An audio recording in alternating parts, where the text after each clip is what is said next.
So 2020 was the year of podcast and podcast की growth 2020 में बहुत ज़्यादा हुई है और उनकी डिमांड भी बहुत ज़्यादा बढ़ी है. So in this video I try to analyse कि why podcast are becoming popular so much and why they should become popular. और इस वीडियो के एंड में मैंने तुम्हें बताए हैं अपने पॉडकास्ट के कुछ रिकमेंडेशंस जो तुम्हें देखना चाहिए. तो इस वीडियो को बिल्कुल एंड तक देखना वरना तुम पूरे एसेंस को मिस कर जाओगे. तो ना अगर तुम्हें ऐसा लगता है कि ये पॉडकास्ट का एंटायर सीन न्यू है तो तुम शायद गलत हो, क्योंकि इस वीडियो में मैं तुम्हें जिस एनालॉजी जैसी चीज़ों को एक्सप्लेन करने वाला हूँ ना वो तुम्हें काफ़ी ज़्यादा इंटरेस्टिंग लगने वाली है. पर उसके पहले ना मैं तुम्हें ये बता दूँ कि पॉडकास्ट होते क्या है, इनकेस अगर तुम्हें नहीं पता. तो podcast is basically conversation between some people जहाँ पे वो लोग आधे एक घंटे 2-3 घंटे बात करते हैं किसी स्पेसिफिक टॉपिक पर, और उसके बाद तुम उनके एक्सपीरियंसेस से सीखते हो. लोग अपने एक्सपीरियंसेस एक दूसरे से शेयर करते हो और इनफैक्ट सोशल मीडिया के थ्रू तुमसे भी शेयर करते हैं, और तुम उन्हें सुनते हो और तुम उनके एक्सपीरियंसेस से काफ़ी सारी चीज़ें सीखते हो. तो पॉडकास्ट तो इतने ज़्यादा ग्रो हो रहे हैं, खासकर लॉकडाउन में फिर 2020 में पॉडकास्ट की ग्रोथ में अमेजिंग स्पाइक आया है. पर इसकी ग्रोथ ना न्यू नहीं है. वाई? हम ना इसके लिए थोड़ा सा हिस्ट्री में जाते हैं. तो हम चलते हैं महाभारत के टाइम पर, जहाँ पर गीता का हम सबको पता है कि गीता कैसे बनी थी. जब महाभारत के वॉर में श्री कृष्ण ने अर्जुन को उपदेश दिए थे, और गीता आज हमारी हिंदुइज्म की होली बुक है. तो क्या वो चीज़ पॉडकास्ट नहीं थी? क्या हम आधे घंटे जितनी देर आई गेस गीता 45-50 मिनट्स में फॉर्म हुई थी, तो श्री कृष्ण ने अर्जुन को जो उपदेश दिए वो भी एक पॉडकास्ट ही है. तो मैं ना इस बात को समझना पड़ेगा कि why podcast are getting so popular. Because Indian culture में ना या फिर कल्चर्स में स्टोरी टेलिंग की इंपॉर्टेंस हमेशा रही है. बिकॉज जितना तुम एक दूसरे की स्टोरी से सीखते हो ना, जितना तुम एक दूसरे के एक्सपीरियंसेस से सीखते हो, तुम किसी बुक को पढ़ के उतना नहीं सीख सकते, at least according to me.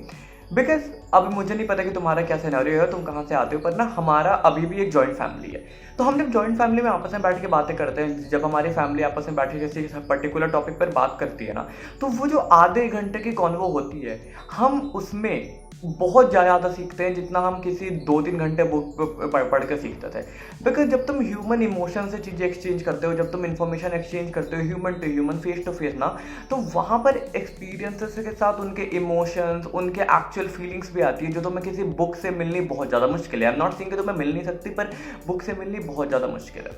Podcast का ये जो इंटायर सीन है वो न्यू नहीं है. जब से आइसोलेशन वाली फीलिंग बढ़ने लगी है, जब से लोगों की जॉइंट फैमिली ब्रेक होने लगी है, जब से न्यूक्लियर फैमिली से कल्चर बढ़ने लगा है, तब से लोग ना अकेले होने लगे. And that is another reason why कि ये जो सेल्फ हेल्प बुक्स है इनको इतनी ज़्यादा बूस्ट मिली है. क्योंकि आजकल तुम देखोगे तो किसी भी टॉपिक पर तुम उठा लो, तुमको एक ना एक बुक मिल जाएगी. तुम्हें सुबह उठना है, तुम्हारे पास द 5 AM क्लब है. तुम्हें टॉपर बनना है, तुम्हारे पास टॉपर बनने के लिए एक बुक है. तुम्हें दोस्त बनाना है, उसके लिए एक बुक है. तुम्हें कुछ भी चाहिए उसके लिए एक बुक है. आई एम नॉट सेइंग कि these books are bad, but I am saying कि जब इंडिया में स्टोरी टेलिंग का कल्चर था, या फिर वर्ल्ड में जब भी जॉइंट फैमिलीज का कल्चर था, तो लोग एक दूसरे के एक्सपीरियंस से सीखते थे.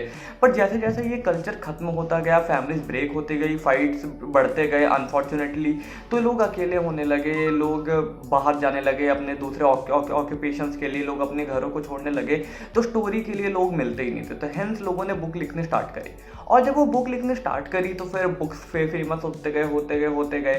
पर जब लॉकडाउन आया, लोग एक साथ आ गए, लोग एक दूसरे से बात करना स्टार्ट करे, लोगों में इंटरैक्शन बढ़ा, फिर से ये जो पॉडकास्ट का सीन है वो इंक्रीज होता गया.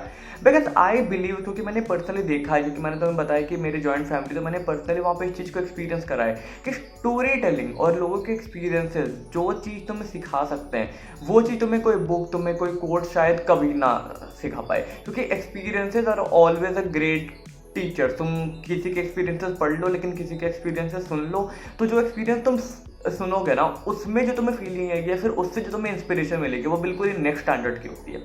क्यों आज जोश टॉक या फिर जितने भी ये बड़े बड़े स्पीकर वाले इवेंट्स होते हैं वो इतने फेमस है? वाई?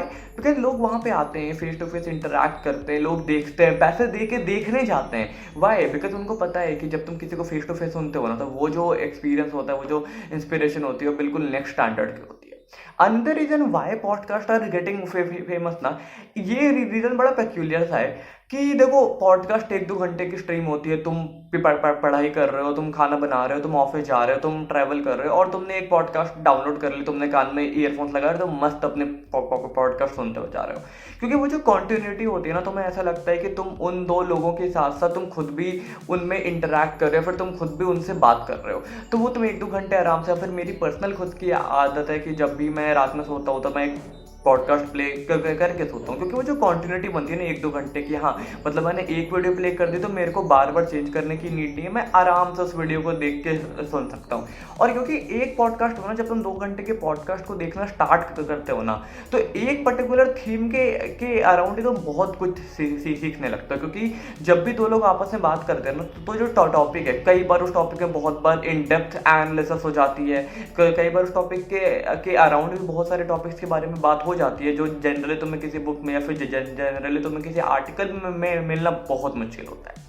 अगर तुम पॉडकास्ट अभी तक नहीं देखते हो, तो मैं तुम्हें कुछ पॉडकास्ट बताता हूँ पर्टिकुलरली, क्योंकि मैं इंडियन पॉडकास्ट ही देखता हूँ। तो तुम ध्रुव राठी की देख सकते हो, तुम वेदांत रष्टि की देख सकते हो, तुम रॉन रियल देख सकते हो, तुम द रणवीर शो देख सकते हो। एक बार जाओ और इन पॉडकास्ट को देखो, और तुम्हें फील आएगी कि मैं जो बात बोल रहा हूँ ना वो कितनी सही है, क्यों स्टोरी टेलिंग इतनी इंपॉर्टेंट थी, और क्यों हमें इस कल्चर को प्रिजर्व करके रखना बहुत ज़्यादा इंपॉर्टेंट है। बुक्स पढ़ना आर गुड, लेकिन बुक्स पढ़ना नॉट द ओनली सोल्यूशन। ये जो इंक्रीजिंग एंजाइटी है या फिर मतलब इंक्रीजिंग स्ट्रेस हो रहा है टीनेजर्स के अमंग, वो क्यों हो रहा है? बिकॉज लोग इतने आइसोलेटेड हो गए हैं ना, कि हमें समझ नहीं आता कि बाहर की वर्ल्ड कैसी है। हम सोशल मीडिया में इतने खो चुके हैं, और podcast are bringing back this concept of story telling, जिसके कारण मैं बहुत ज़्यादा हैप्पी हूँ। तो guys go and start watching podcast, की काफ़ी ज़्यादा बेटर है किसी भी बुक पढ़ने से या फिर और भी कुछ करने से। So guys that was my analysis of why these podcast are getting so much famous. Check out my other videos, मैं ऐसे ही एनालिटिकल कंटेंट डालता रहता हूँ। And do share this video and bye.